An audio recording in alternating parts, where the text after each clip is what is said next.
അവർ claim ചെയ്തുകൊണ്ടിരിക്കുന്നതാണ്. പാർലമെന്റിന്റെ മന്ദിരം മാത്രമല്ല, surrounding areas around Vasant Vihar up to the airport have been build on Waqf property എന്നാണ് പറയുന്നത്. നാളെ ഈ വഖഫ് വന്നിട്ട് ഞങ്ങളുടേതാണ് എന്ന് പറഞ്ഞു കഴിഞ്ഞാൽ എന്താണ് സംഭവിക്കാന്ന് എനിക്ക് മനസ്സിലാവുന്നില്ല. അപ്പോൾ വഴിയെ കാണുന്ന സാധനങ്ങളെല്ലാം ചൂണ്ടിക്കാണിച്ച് അത് ഞങ്ങളുടേത്, ഇത് ഞങ്ങളുടെ എന്ന് പറയുകയാണ്. ദേവസ്വം ബോർഡിലെ ഇപ്പൊ നമ്മുടെ ഹൈക്കോടതി അടുത്ത കാലത്ത് ഒരു വിധി പ്രസ്താവിച്ചു, ഒരു സിഇഒ ഹിന്ദുവല്ലാത്ത ആള് വന്നിട്ട് നിർബന്ധമായിട്ടും അതിന്റെ കമ്മീഷണർ ഹിന്ദുമത വിശ്വാസി ആവണമെന്ന് ഹൈക്കോടതി ഉത്തരവിട്ടല്ലോ. നിങ്ങൾ എന്താ ഈ വിവേചനം കാണിക്കുന്നത്? വഖഫ് ബോർഡ് എന്ന് പറഞ്ഞാൽ അത് പിന്നെ ഗവൺമെന്റിന്റെ കീഴിൽ വരുന്ന ഇസ്ലാം മത വിശ്വാസികൾ ദൈവമാർഗത്തിൽ ദാനം ചെയ്ത സ്വത്ത് സംരക്ഷിക്കാനുള്ള ഏർപ്പാടാണ്. അവിടെ എന്താ മറ്റുള്ളവർക്ക് കാര്യം? ഷാക്കിറെ, ഈ ഇസ്ലാം മത വിശ്വാസികൾ നിങ്ങൾക്ക് എന്താ പരലോകത്ത് ഉള്ള സുഖത്തിനും സൗഖ്യത്തിനും ഒക്കെ വേണ്ടിയിട്ട് ദാനം ചെയ്യുന്നതാണെന്ന് മനസ്സിലായി. ഈ 1500 വർഷങ്ങൾക്ക് മുൻപ് തമിഴ്നാട്ടിൽ തിരുച്ചിത്രമ്പലം എന്താണ് ആ സ്ഥലത്തിന്റെ പേര്, അവിടെ നിന്നിരുന്ന 1500 വർഷം പഴക്കമുള്ള ക്ഷേത്രം ആരാണ് ഈ വഖഫ് ബോർഡിന് പരലോകത്ത് ഇത് കിട്ടാൻ വേണ്ടിയിട്ട് ദാനം ചെയ്തതെന്നൊന്ന് പറഞ്ഞുതരും. എനിക്ക് അറിയാൻ പാടില്ലാത്തതുകൊണ്ട് ചോദിക്കുവാണ്. 1, 2, ഇത് മുസ്ലിം വിരുദ്ധമാണ്, ന്യൂനപക്ഷ വിരുദ്ധമാണെന്ന് പറയുന്നുണ്ട്. ഏത് മുസ്ലിമിന് വിരുദ്ധം? ഷിയ മുസ്ലിമിനാണോ വിരുദ്ധം? ബോറ മുസ്ലിമിനാണോ വിരുദ്ധം? അഹമ്മദിയ മുസ്ലിമിനാണോ വിരുദ്ധം? മുസ്ലിം സ്ത്രീകൾക്കാണോ വിരുദ്ധം? അപ്പൊ ഈ വഖഫ് ബോർഡ് റീകോൺസ്റ്റിറ്റ്യൂട്ട് ചെയ്ത് കൊണ്ടുവരുന്ന സമയത്ത് ഈ പറയുന്ന സൈഡ് ലൈൻ ചെയ്ത് പോയിട്ടുള്ള അല്ലെങ്കിൽ മാർജിനലൈസ് ചെയ്യപ്പെട്ടിട്ടുള്ള ഇത്തരത്തിലുള്ള മുസ്ലിം കമ്മ്യൂണിറ്റികളെയും കൂടി ഉൾപ്പെടുത്തിക്കൊണ്ട് വരണം എന്നുള്ളതാണ് പുതിയ വഖഫ് ബില്ലുമായി ബന്ധപ്പെട്ട് വന്നിരിക്കുന്നത്. ഇപ്പോൾ നിങ്ങൾ ഈ പറയുന്ന കുറച്ച് സുന്നി മുസ്ലിങ്ങൾ മാത്രമല്ല ഷാക്കിറെ ഇന്ത്യ മഹാരാജ്യത്തുള്ളത്. വലിയ തോതിലുള്ള ഫീഡ്ബാക്കുകൾ, അഭിപ്രായങ്ങൾ രാജ്യത്തിന്റെ നാനാഭാഗത്തു നിന്നുള്ള ആൾക്കാർ, വിവിധ മുസ്ലിം സമുദായങ്ങളിലുള്ളവർ ഈ പറയുന്ന ബോർഡിന്റെ മുമ്പിലെത്തുകയും JPCയുടെ മുമ്പിലെത്തുകയും അവരുടെ മുമ്പിൽ സബ്മിറ്റ് ചെയ്യുകയൊക്കെ ചെയ്തിട്ടുണ്ട്. അതിന്റെ ഭാഗമായിട്ട് എല്ലാം കൂടി ചേർത്തുകൊണ്ടാണ് ഇപ്പോൾ ഈ വഖഫ് ബോർഡ് ഈ പറയുന്ന റീകോൺസ്റ്റിറ്റ്യൂട്ട് ചെയ്യാൻ വേണ്ടിയിട്ടുള്ള വഖഫ് ബില്ല് കൊണ്ടുവന്നുകൊണ്ടിരിക്കുന്നത്. പിന്നെ നിങ്ങൾ തെറ്റിദ്ധരിപ്പിക്കാൻ വേണ്ടിയിട്ട് കുറച്ച് ദിവസം കൊണ്ട് ഈ ദേവസ്വം ബോർഡിന്റെ കാര്യവും ചർച്ചിന്റെ കാര്യവും ഒക്കെ എടുത്തു വെച്ചിട്ട് പറയുന്നുണ്ട് ചർച്ചിൽ ക്രിസ്ത്യാനികളല്ലാത്ത ആൾക്കാരുണ്ടാവുമോ, ദേവസ്വം ബോർഡിൽ അല്ലാത്ത ആൾക്കാരുണ്ടാവുമെന്ന്. ഷാക്കിറെ, ഈ നിങ്ങളുടെ മഹല്ല് കമ്മിറ്റിയിൽ ഏതെങ്കിലും ഹിന്ദുക്കളെ എടുത്തു വെക്കണമെന്നോ ക്രിസ്ത്യാനികളെയോ ജൈനനെയോ പാർസിയോ എടുത്തു വെക്കണമെന്നോ ഒന്നും അല്ല പറഞ്ഞത്. ഈ വഖഫ് ബോർഡിന്റെ വിഷയം എന്ന് പറഞ്ഞു കഴിഞ്ഞാൽ ഞാൻ മനസ്സിലാക്കുന്നിടത്തോളം 47,000 കേസുകളാണ് വഖഫ് ബോർഡുമായിട്ട് ബന്ധപ്പെട്ടിട്ട് നമ്മുടെ രാജ്യത്ത് വഖഫ് ട്രൈബ്യൂണലിന്റെ മുമ്പിൽ നിൽക്കുന്നത്. ഇതിനകത്ത് 10,000 കേസുകളെങ്കിലും ഏറ്റവും കുറഞ്ഞത് നോൺ മുസ്ലിങ്ങളും 10,000 കേസുകൾ മാത്രമാണ് മുസ്ലിങ്ങളുമായി ബന്ധപ്പെട്ട് നിൽക്കുന്നത്. അതായത് ബാക്കി 37,000 38,000 കേസുകൾ നിലനിൽക്കുന്നത് നോൺ മുസ്ലിങ്ങളുമായിട്ടാണ്. അതായത് ഒരു സുപ്രഭാതത്തിൽ വന്നിട്ട് മുനമ്പത്തിലേതുപോലെ, ഞാൻ നേരത്തെ പറഞ്ഞ തമിഴ്നാട്ടിലെ ആ ഗ്രാമത്തിലേതുപോലെ അവിടെ 4-5 മുസ്ലിങ്ങൾ മാത്രമേ ഉള്ളൂ, ബാക്കി അത്രയും ഹിന്ദു ഫാമിലീസ് ആണ് അവിടെ ഉള്ളത്. ഇതുപോലെ വന്നിട്ട് നിങ്ങളുടെ ഭൂമി ഞങ്ങളുടേതാണ്, നിങ്ങളുടെ ഏതെങ്കിലും മുത്തച്ഛൻ വാക്കാൽ വഖഫ് ചെയ്തിരുന്നു എന്നൊക്കെ പറഞ്ഞുകൊണ്ട് ഇങ്ങനെ പറഞ്ഞ് ക്ലെയിം ചെയ്തുകൊണ്ട് പോകുന്ന സമയത്ത് ഈ കേസ് കിടക്കുന്ന 80% 90% കേസുകളും ഈ ലാൻഡ് ഡിസ്പ്യൂട്ടുമായി ബന്ധപ്പെട്ടിട്ട് കിടക്കുന്നത് നോൺ മുസ്ലിംസുമായിട്ടാണ്. അപ്പൊ നിങ്ങൾക്ക് എന്താ ഞങ്ങളുടെ കാര്യത്തിൽ കാര്യം എന്ന് ചോദിച്ചു കഴിഞ്ഞാൽ നിങ്ങൾ എന്തിനാണെന്ന് ഞങ്ങളുടെ ഭൂമിയിൽ കയറി ക്ലെയിം ചെയ്യാൻ വരുന്നത്? ഇപ്പൊ സ്വാഭാവികമായിട്ടും മറ്റുള്ളവരുടെ ഭൂമിയിൽ കയറിയിട്ട് വഖഫ് ബോർഡ് ക്ലെയിം ചെയ്യുന്ന സമയത്ത് തീർച്ചയായിട്ടും അതിന് മറുപടി നൽകുവാൻ പറ്റുന്ന തലത്തിൽ അല്ലെങ്കിൽ അതിനൊരു തീർപ്പ് കൽപ്പിക്കുവാൻ പറ്റുന്ന തലത്തിൽ ഒരു ബോഡി ഉണ്ടാക്കുന്ന ലോ അമെന്റ് ചെയ്ത് കൊണ്ടുവരുന്ന സമയത്ത് അതിനകത്ത് നോൺ മുസ്ലിംസ് കടന്നു വരേണ്ടി വരും. ഇവിടെയുള്ള ദേവസ്വം ബോർഡിനോ ചർച്ചിനോ, അപ്പൊ നിങ്ങൾ അടുത്ത ചോദ്യം ചോദിക്കും, ദേവസ്വം ബോർഡിനോ ചർച്ചിനോ ഒന്നും മറ്റുള്ളവരുമായിട്ട് ലാൻഡ് ഡിസ്പ്യൂട്ട് ഇല്ലേ? നോൺ ക്രിസ്ത്യൻസുമായിട്ടും നോൺ ഹിന്ദുസുമായിട്ടും ദേവസ്വം ബോർഡിനും ചർച്ചിനും ഒന്നും ലാൻഡ് ഡിസ്പ്യൂട്ട് ഇല്ലേന്ന് ചോദിക്കും. ലാൻഡ് ഡിസ്പ്യൂട്ട് ഉണ്ടാവും. ഏതെങ്കിലുമൊക്കെ ഒരു ക്ഷേത്രത്തിന്, പ്രൈവറ്റ് ആയിട്ടുള്ള അമ്പലങ്ങൾക്ക്, ദേവസ്വം ബോർഡിന് ഒക്കെ ചിലപ്പോൾ അടുത്ത് കിടക്കുന്ന ക്രിസ്ത്യാനിയുമായിട്ടോ അടുത്ത് കിടക്കുന്ന മുസ്ലിമുമായിട്ടോ ഒക്കെയും ലാൻഡ് ഡിസ്പ്യൂട്ടുകൾ ഉണ്ടാവും. ആ ലാൻഡ് ഡിസ്പ്യൂട്ട് നടക്കുന്നത് ഇന്ത്യയിലെ നീതിന്യായ വ്യവസ്ഥ അനുസരിച്ചിട്ടുള്ള കോടതികളിലാണ്. അല്ലാതെ ഇപ്പോൾ പുതിയ ഭേദഗതി വരുന്നുണ്ടല്ലോ, അവിടെ കോടതികളിൽ ചോദ്യം ചെയ്യാമെന്നുണ്ട്. ഇല്ലെങ്കിലും കുഴപ്പമില്ല. അല്ല, അങ്ങനെയല്ല. തെറ്റാണെങ്കിൽ കോടതികളിൽ ചോദ്യം ചെയ്യാമല്ലോ. അല്ല, അത് ഒരു ഭാഗം മാത്രമാണ്. ഇതിനകത്ത് ഒരുപാട്, ഇപ്പൊ നോക്കൂ, ഇതിനകത്ത് 9 ലക്ഷത്തിൽ ഏക്കറിന് പുറത്തേക്കുള്ള ലാൻഡാണ് ഈ പറയുന്ന വഖഫ് ബോർഡിന്റെ കയ്യിൽ നിൽക്കുന്നതെന്നാണ് പറയുന്നത്.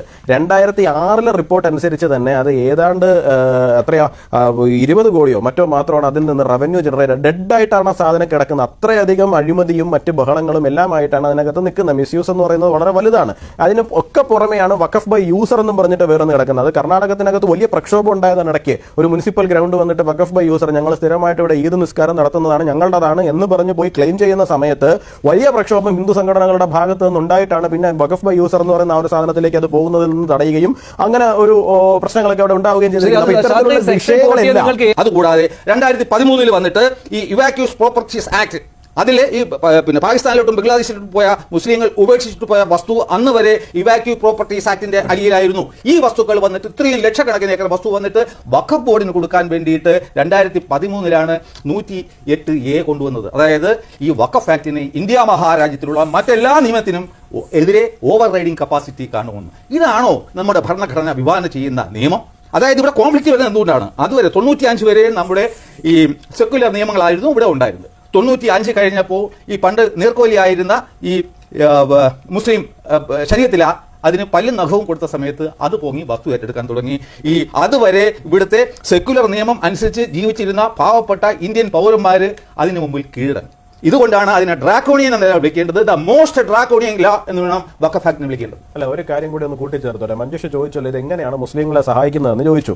ഈ വഖഫ് എന്ന് പറയുന്നത് എന്തിനാണ്? മുസ്ലിം സമുദായത്തിന്റെ ഇടയിൽ അവിടെ അവശത അനുഭവിക്കുന്ന കമ്മ്യൂണിറ്റികൾക്കിടയിൽ അവരുടെ ഉന്നമനത്തിന് വേണ്ടി പ്രവർത്തിക്കേണ്ടതാണ്. 2006 സച്ചാർ കമ്മിറ്റി റിപ്പോർട്ടാണ് പ്രധാനമായിട്ടും മുസ്ലിം വിഭാഗത്തിനിടയിലുള്ള പിന്നോക്കാവസ്ഥയെക്കുറിച്ചിട്ട് ഇന്ത്യയിൽ ചൂണ്ടിക്കാണിച്ചിരിക്കുന്നത്. ഇതേ സച്ചാർ കമ്മിറ്റി റിപ്പോർട്ട് കൊടുത്തിരിക്കുന്നതിനകത്ത് പറയുന്നത് 4.9 ലക്ഷം രജിസ്റ്റേർഡ് ഏക്കർ ലാൻഡ് അവരുടെ കയ്യിലുണ്ട് എന്നുള്ളതാണ്, വഖഫ് ബോർഡിന്റെ കയ്യിൽ. ഇത് 2006 കണക്കാണ് കേട്ടോ. ഇപ്പോഴാണ് അത് 9 ലക്ഷത്തിന് മുകളിലേക്ക്, ഇപ്പോഴാണ് 9 ലക്ഷത്തിന് മുകളിലേക്ക് പോയിരിക്കുന്നത്. ഈ 4.9 ലക്ഷം ഏക്കർ സ്ഥലം വെച്ചിട്ട് അന്ന് വെറും 163 കോടി രൂപയാണ് പെർ ആനം അത് ജനറേറ്റ് ചെയ്യുന്നത്. അതായത് അവർ പറഞ്ഞിരിക്കുന്നത് വെറും 2.7% റിട്ടേൺ എന്നാണ് അവർ പറഞ്ഞിരിക്കുന്നത്. അതിനകത്ത് തന്നെ പറയുന്നുണ്ട് 12,000 കോടി രൂപ പെർ ആനം മിനിമം ജനറേറ്റ് ചെയ്യാൻ പറ്റുന്ന സ്ഥാനത്താണ് 163 കോടി രൂപ മാത്രം ഇവർ ജനറേറ്റ് ചെയ്യുന്നത്. അതായത് ക്ലിയർ മിസ്മാനേജ്മെന്റ് ആണ് അവിടെ നടക്കുന്നത്. അതായത് കൊടിയ അഴിമതിയും അതിനകത്തിരിക്കുന്ന കുറച്ച് ആൾക്കാർ ഞങ്ങളെ ചോദ്യം ചെയ്യാൻ ആരുമില്ല എന്നുള്ള തലത്തിലും ഈ പറയുന്ന വഖഫ് പ്രോപ്പർട്ടികളെ പ്രോപ്പറായിട്ട് മിസ്യൂസ് ചെയ്യുന്ന ഒരു കാഴ്ചയാണ് നമ്മൾ ഇതുവരെ തീർച്ചയായിട്ടും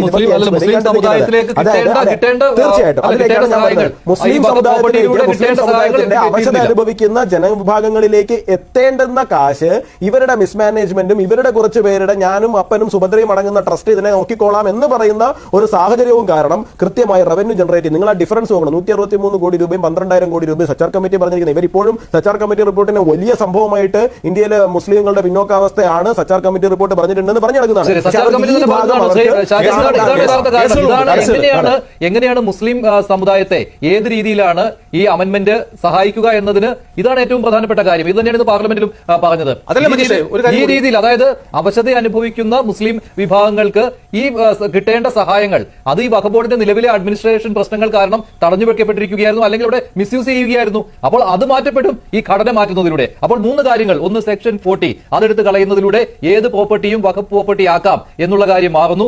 ട്രൈബ്യൂണലിൽ മാത്രമല്ല അതിന് മുകളിലേക്കും ചോദ്യം ചെയ്യപ്പെടാം എന്ന കാര്യം വരുന്നു. മൂന്നാമത്തേത് ഇതാണ്, ഈ വഖഫ് ബോർഡിന്റെ തോന്നിയ പോലെയുള്ള കാര്യങ്ങൾ നടക്കില്ല, അതിന്റെ ഒരു അഡ്മിനിസ്ട്രേഷനിൽ ഒരു സുതാര്യത വരുന്നു, ആ ഘടനയിൽ ഒരു മാറ്റം വരുന്നു. ഈ കാര്യങ്ങൾ ഇതാണ് വരുന്നത്. ഇത് വഖഫ് പരിപാലന നിയമമാണല്ലോ. അത് എന്തുകൊണ്ട് നിങ്ങൾക്ക് യോജിക്കാൻ പറ്റുന്നില്ല? പരിപാലന നിയമമാണ്. യുവരാജ് ഗോകുൽ ഇക്കാര്യത്തിൽ ഇന്ത്യ മുന്നണിയിൽ ഒരു കെട്ടുറപ്പ് ഉണ്ടായിട്ടുണ്ട് കേട്ടോ. യുവരാജ് അല്ല, ഇന്ത്യ മുന്നണിയിലെ കെട്ടുറപ്പ് അവരുടെ ഇടയിലുള്ള കെട്ടുറപ്പ് എന്നൊക്കെ പറഞ്ഞു കഴിഞ്ഞാൽ അവർക്കാകെ ഈ പറയുന്ന മുസ്ലിം വോട്ട് ബാങ്കിനെ പ്രീണിപ്പിക്കാതെ മുമ്പോട്ട് പോകാൻ കഴിയില്ല എന്ന് പറയുന്ന ഒരു സാഹചര്യത്തിലാണുള്ളത്. അപ്പൊ സ്വാഭാവികമായിട്ട് അവർക്ക് അതിനോട് ഇപ്പൊ കേരളത്തിൽ മാത്രമാണ് ക്രൈസ്തവ സമൂഹം 18% മിണ്ടാതിരിക്കും ശാഖര സംസാരിച്ചോട്ടെ. ബാക്കി ഈ പറയുന്ന പല സംസ്ഥാനങ്ങളിലും അവർക്ക് ഈ പറയുന്ന മുസ്ലിം വോട്ട് ബാങ്കിനെ ഡിപ്പെൻഡ് ചെയ്ത് മാത്രമേ നിൽക്കാൻ വേണ്ടിയിട്ട് സാധിക്കുകയുള്ളൂ. അപ്പൊ സ്വാഭാവികമായിട്ട് അവർക്ക് അതിനകത്ത് അവരെ പ്രീണിപ്പിച്ച് മുമ്പോട്ട് പോകാൻ പറ്റുള്ളൂ. പക്ഷെ എനിക്ക് മനസ്സിലാകാതെ വെച്ച് കഴിഞ്ഞാൽ എക്കണോമിക് ടൈംസിന്റെ ഒരു വാർത്തയാണ്, RSS പറഞ്ഞതല്ല, എക്കണോമിക് ടൈംസിന്റെ വാർത്തയാണ്. 16 October 2024 parliament is built on Waqf properties land.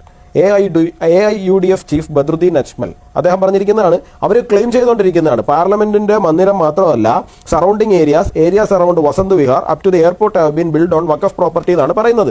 നാളെ ഈ വഖഫ് വന്നിട്ട് ഞങ്ങളുടേതാണ് എന്ന് പറഞ്ഞു കഴിഞ്ഞാൽ എന്താണ് സംഭവിക്കാന്ന് എനിക്ക് മനസ്സിലാവുന്നില്ല. അപ്പോൾ വഴിയെ കാണുന്ന സാധനങ്ങളെല്ലാം ചൂണ്ടിക്കാണിച്ച് അത് ഞങ്ങളുടേത് ഇത് ഞങ്ങളുടെ എന്ന് പറയാണ്.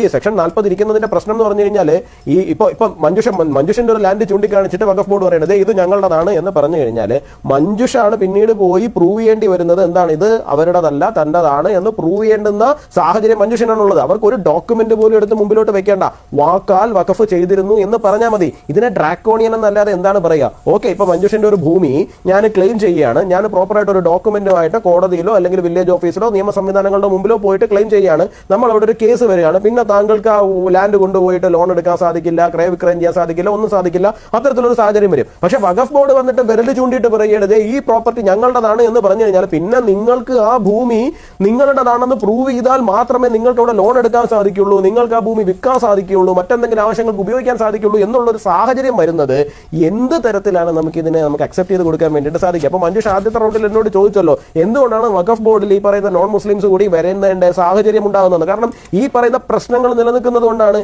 ഇവിടെ ഒരു വഖഫ് ബോഡി എന്ന് പറയുന്നതിനകത്ത്, വഖഫ് ബോർഡ് എന്ന് പറയുന്ന ബോഡി ഉണ്ടാകുന്നതിനകത്ത് ഒരു എന്താണ് ഇവർ എല്ലാവരുടെയും ഭൂമി കയറി ക്ലെയിം ചെയ്യുന്നത്. അതാണ് ഞാൻ പറഞ്ഞത്. നിൽക്കുന്നത്. 47,000 കേസ് നിലനിൽക്കുന്നതിനകത്ത് 9,000 കേസുകൾ മാത്രമേ മുസ്ലിംസുമായിട്ട് ബന്ധപ്പെട്ടിട്ട് നിൽക്കുന്നുള്ളൂ.